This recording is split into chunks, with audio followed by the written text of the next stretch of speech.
Welcome to this part of our series where we are going to talk about 8 major ways anxious preoccupied attachment styles can totally sabotage relationships. The intent of this video is definitely not to give any of the attachment styles a hard time, but instead to make you aware of some of these behaviors and how they can actually come across in detrimental ways to your relationships with others. So the goal for this video would be, as an anxious preoccupied, that you can sort of see some of these different dynamics and how they might be at play for you. And at the end of this video, we will talk a little bit about 1 or 2 things that you can do to start creating a major change in some of these behaviors so that you can have these lasting, thriving relationships in the future.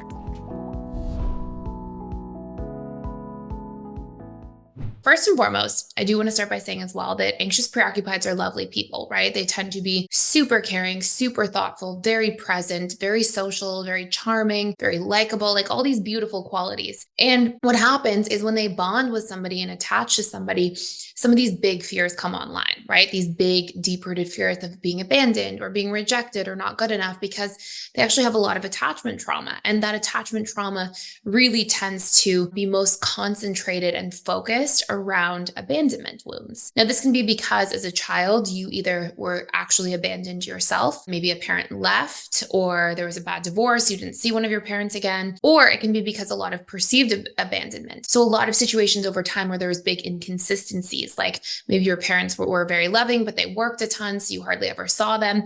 And funnily enough, as deep as a big abandonment could be, like being given up for adoption or, having a bad divorce and a parent leaving, the repetition of lots of perceived abandonment can actually form very similar wounds in terms of their depth, because repetition plus emotion together are what really program and imprint the subconscious mind. So arguably, we could have somebody with just as much abandonment wounding that came from less intense of an experience, but that happened over and over and over again across time. As a result of these things, some of these different dynamics that you want to take a look in here around are these 8 major ways that you may sabotage relationships without meaning to at all. One of the first ways is to cling too tightly. When you cling too tightly to somebody because of this deep abandonment wound, oftentimes if somebody has any kind of wound around fearing being trapped or being pressured, which a lot of different attachment styles do, especially fearful avoidance and dismissive avoidance, which APs often end up in relationship dynamics with, by the way, then you'll see that triggers that person's wounds, and they'll need to pull away, not even because they necessarily want to pull away from you or the relationship, but because literally their wound is being triggered. And when our wounds are triggered, we tend to have these coping mechanisms or behaviors that are almost automatic that follow. So somebody may really like you, but then they feel triggered or trapped, and they have this like compulsive kind of knee-jerk reaction to push away because that's the way that they've usually dealt with their core wounds in the past. And so it can accidentally sabotage relationships. To be clear, it's not just the AP's fault, right? It's both of the individual wounds and how they're reacting to each other. But it's very valuable to keep in mind that working through that underlying abandonment wound as an AP can actually help prevent you from clinging too tightly and triggering other people's wounds as well. So that's the part that's in your control. Number 2, sometimes an AP will struggle to actually see somebody that they love. And what I mean is see them as somebody different from who they are. I'll give you this great example. So I always think of this example when I think of APs. And I had this client years ago, and she was dating somebody for about 6 years. They were a younger couple in a relationship, and she was very anxious, and her partner was very dismissive avoidant. And she said, hey, last week, I don't understand what happened. My boyfriend, we got into an argument. He needed space. And I know when I say I need space, that usually I'm kind of testing to see if the person cares. And, I want them to do something kind for me. So I cooked a meal, I wrote him a letter, and I dropped it off. And then he still got mad. And she was really upset by this. And in that moment, you could see that she was seeing her boyfriend as she is, as an anxious preoccupied, like through her lens of programming rather than as he was.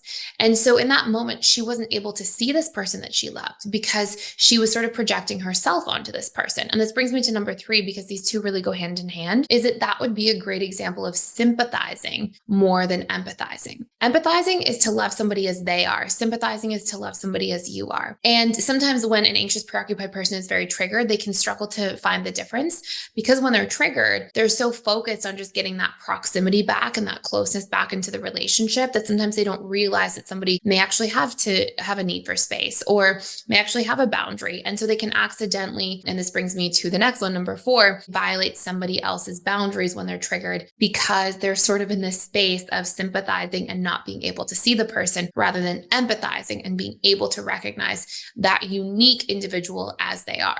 I have a free gift for you that we're doing just for a limited time. It is a course all about nervous system regulation and somatic processing of emotions. It will help you feel secure, safe, and connected to yourself. It's one of our 6 major pillars of healing your attachment style. And it's literally for free with our 7-day free trial access to the Personal Development School. And you can check it out down below. Number 5, sometimes we'll also see an anxious, preoccupied individual emotionally dump. Now, what do I mean by emotional dumping? I mean that they may vent to somebody over and over again about the same problem without taking action. And where this can accidentally sabotage relationship dynamics is usually the person who's being vented to will try really hard to help when somebody's expressing problems. And then when they feel like their advice isn't being listened to and the AP keeps coming back and repeating the same type of situation over and over, the other person often feels discouraged. This is an example of emotionally dumping because the relationship the AP has to sharing information is more about connecting and being seen and heard than it is about trying to solve the problem. And so somebody can feel like, hey, why do we keep going through this over and over? I gave you all the advice. I gave you everything I could, in terms of support. So like now we just keep repeating this. And it doesn't mean that you shouldn't vent to people. It means that you should make clear your expectations from somebody. You should say to somebody, look, I don't even need advice for this, or I may not even be ready to take action about it. I just want to share about it sometimes if that's okay with you. And by doing that, you're going to stop there from being this dynamic of, emotionally dumping, creating this distance between someone and yourself, because oftentimes our natural instinct as people is to help somebody when they're sharing a problem. But if they keep sharing the problem and then not receiving the help, it can actually feel like a rejection to the person on the other end.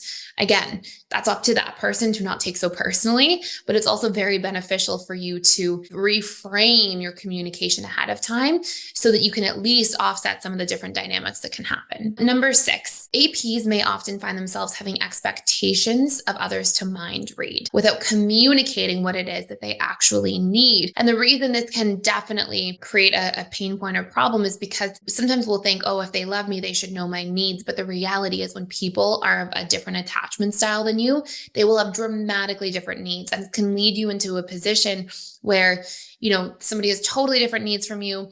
They have no idea what you're needing. And then you can just feel unseen and unheard or not important or like your needs don't matter. And it can be kind of heartbreaking. And then you may actually retaliate on a subtle level by like criticizing the person or being frustrated or being passive aggressive at times or just, human ways of responding when we feel upset. But that could actually be solved for at the root by just clearly stating what it is that you need. And this goes hand in hand with number 7 here, which is to communicate in the positive. The number 7 self-sabotage is that sometimes APs will communicate in the negative. And what I mean by this is there's a big difference between saying you never do the laundry versus, hey, I'm really overwhelmed. I could use some support. Can you do the laundry on Tuesdays and Thursdays? Like if you can communicate clearly and specifically in real time about what you're needing rather than communicate from a place of frustration when somebody didn't meet a need that you hadn't previously shared, these are night and day differences. And generally, as I mentioned earlier, APs tend to end up in romantic relationship dynamics with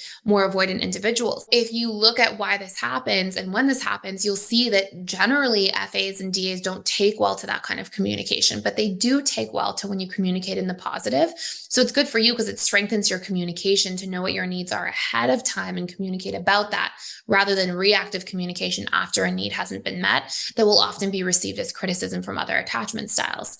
Again, definitely the other attachment styles can work on that too, but what is in your control? Understanding these things and being able to change them as well. That brings me to number 8, which is that sometimes APs accidentally self-sabotage relationships because they don't have a strong sense of self and balance in other areas of life. And funnily enough, you may be surprised about this, but a lot of other individuals look for this in a partner. So if you don't have this sense of like, who you are and you've got career goals, or you know how to have a budget with your money, or you have healthy friendships and healthy family relationships and hobbies, like if you're missing this sense of balance across the 7 areas of your life, often other individuals will feel like, oh my gosh, you're going to expect me to be the center of your world. And you need some support outside of the relationship beyond just me. And they can sort of sense that there can be an element of codependency that may be at play if that's not there. And they can come to kind of fear that and distance themselves. So it's very important for you so that you're triggered less and that you feel stronger on your own to actually have a healthy balance across the different 7 areas of your life. And it tends to be something that many other individuals are attracted to and are looking for in terms of securing a partner long term. So I hope this makes lots of sense. Thank you so much for watching. Thank you for being here. Please like, share, and subscribe if you're enjoying this channel. And I can't wait to see you in future videos.